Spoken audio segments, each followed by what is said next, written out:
Today, when tourists crowd outside Buckingham Palace, snapping photos through iron gates and staring up at the Queen's Guard, they are not just admiring a building, they are witnessing a symbol, a state function dressed in marble and gold, a reminder that monarchy in Britain has not vanished. It has transformed. Buckingham Palace, once purchased as a private home for Queen Charlotte, is now a national institution, used by the monarch, paid for by the people, preserved for history. But that relationship between public purse and royal privilege is complex. Every year, the British monarchy receives funding from something called the Sovereign Grant. It's a percentage of the profits generated by the Crown Estate, a vast portfolio of land and properties technically owned by the Crown, not the monarch personally. In recent years, that percentage has been around 25%. From this grant, the palace is maintained, staff are paid, and the public duties of the royal family are funded. It sounds like a burden on taxpayers, and for some, it is. But here's the trade-off. The Crown Estate generates far more money than the monarchy costs. The profit from its holdings in land, real estate, and even offshore wind rights flows back into the treasury. In essence, the monarch trades ownership for national income. He gives up land and gets back a fraction of its revenue to support his role. The public gets a balance. The palaces remain. The pageantry continues, but the wealth is mostly redirected. Still, this arrangement rests on a fragile understanding that the monarchy must serve, not rule, represent, not dominate.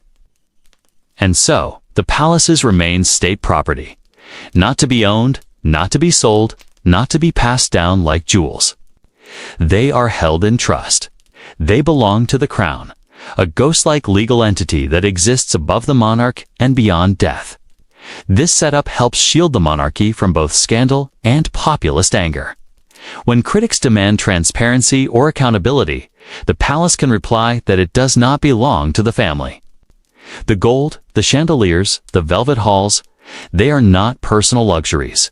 They are backdrops for service, stages for diplomacy, historic spaces that hold continuity, not comfort.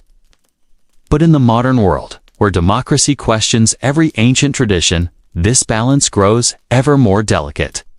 More people ask, why keep the palaces? Why fund a royal household at all? And the answer from the Crown's defenders is this: because monarchy is performance, and the palace is the stage. Without the palaces, without the ceremony, the monarchy is just a family.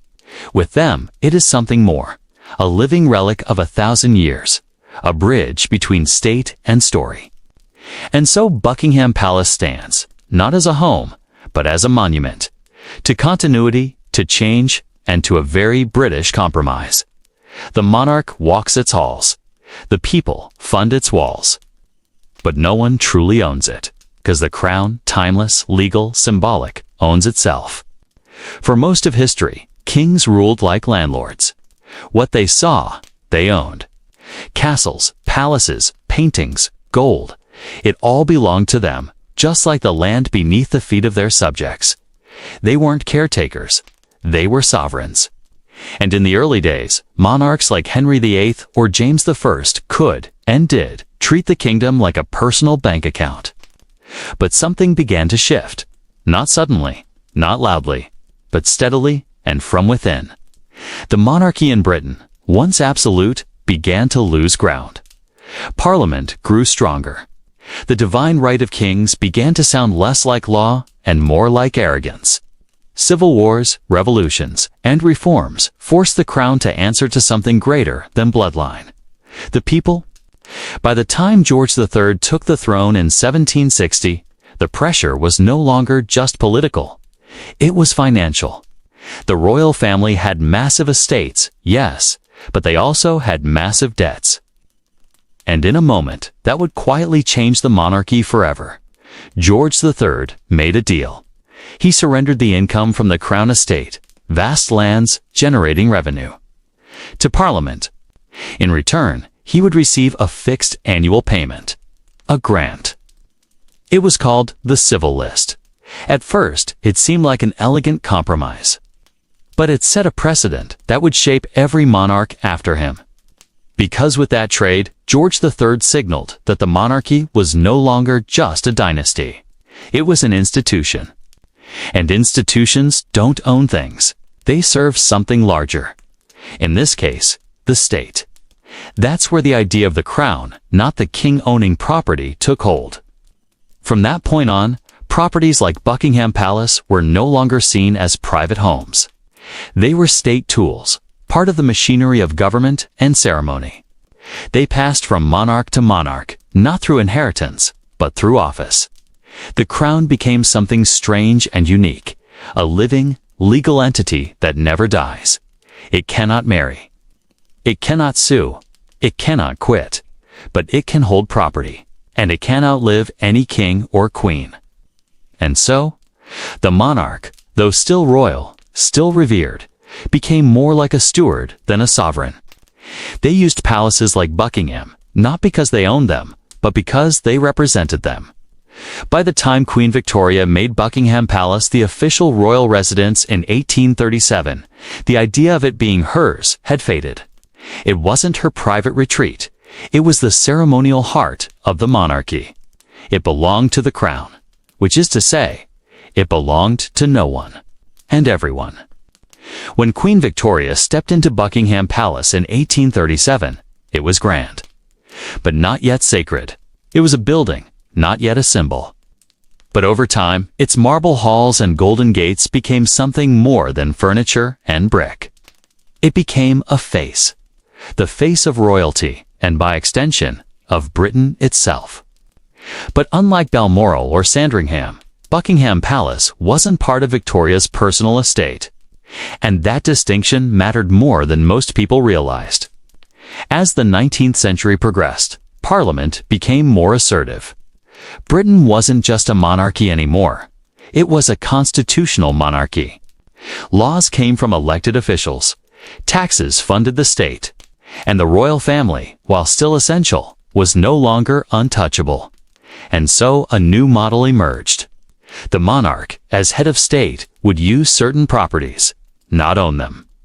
These included not only Buckingham Palace, but also Windsor Castle, St. James's Palace, and the Palace of Holyrood House. Each passed from sovereign to sovereign, but none could be passed down like a family heirloom or sold to a foreign buyer. They became held in right of the crown. That phrase sounds obscure, even ceremonial, but legally, it's crystal clear. It means these estates are bound to the office of the monarch, not the person. They are tools of duty, not trophies of inheritance. The king cannot sell them. He cannot rent them. And when he dies, the palace doesn't go to his children. It goes to his successor, whoever wears the crown. It's why, when King Charles III ascended, he didn't need to sign a deed or register the property. It became his by default. Not because he was Charles, but because he was now the king. And when his reign ends, Buckingham Palace will move on without sentiment. It will belong to the next monarch just as it has for generations. Automatically, impersonally, inevitably. This legal setup also shields these properties from political turbulence. No matter how unpopular the monarchy may become in moments of scandal or debate, these palaces cannot be liquidated. They are protected, untouchable, because they don't belong to the monarch. They belong to the institution of monarchy, an entity older than any one person and more enduring than popularity. But there was another reason for this shift, and it wasn't legal or symbolic. It was public opinion.